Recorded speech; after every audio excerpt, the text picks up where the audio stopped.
House prices are rising, but that doesn't necessarily mean that the market is booming. We've just had the nationwide Q2 house price index out, and here's what the latest figures are telling us about what's going on in the UK housing market. So according to Nationwide, house prices in the UK were 2.2% higher in June 2026 than they were last year. And that gives us an average UK property price at £277,500. But one of the main things is that house prices were essentially flat themselves throughout June. And this suggests that although house prices themselves are holding up, the market itself is pretty flat. Now that's quite common for June. Obviously it's summer holidays, not as many people are thinking of moving, but it isn't a great sign. Now, one of the big issues with these reports is it looks at an average, and there are always massive discrepancies when we look at regional pricing. For example, in Scotland, our annual growth was 3.5%, and that gives us an average purchase price of around about 196,000 up here. And if we look at England in isolation, that only grew by 1.5%. And if we compare this with the ONS data from May, which is looking at completed sales,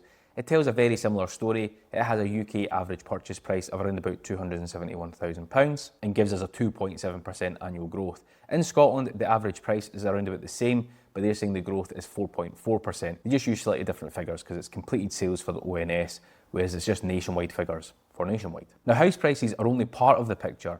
Mortgage approvals as a whole, so this isn't just Nationwide, but this is the whole mortgage industry, actually fell to around about 56,000 in May, and that's compared with an average of around about 63,000 over the previous 6 months. Property transactions themselves were also down 2% compared to April. So what does this all mean? What's the picture going forward? Well, there's no specific forecast from Nationwide, but looking at all the data, we could have a sort of cautiously positive outlook going forward. If energy prices continue to fall or settle, and we see the swap rates, the rates that control the pricing for mortgage fixed rates, if they start to come back down, then overall mortgage affordability could improve, which will bolster the property market, it'll bolster transactions and everything going forward. So we have a lot of geopolitical uncertainty, we have political uncertainty at home as well. And in the last few weeks, lenders have been putting mortgage rates up, so we now have higher borrowing costs going forward. My view on this, it's not a crash, but it's not really good either. It's kind of stagnant, really. Prices are gradually increasing, which isn't a bad thing.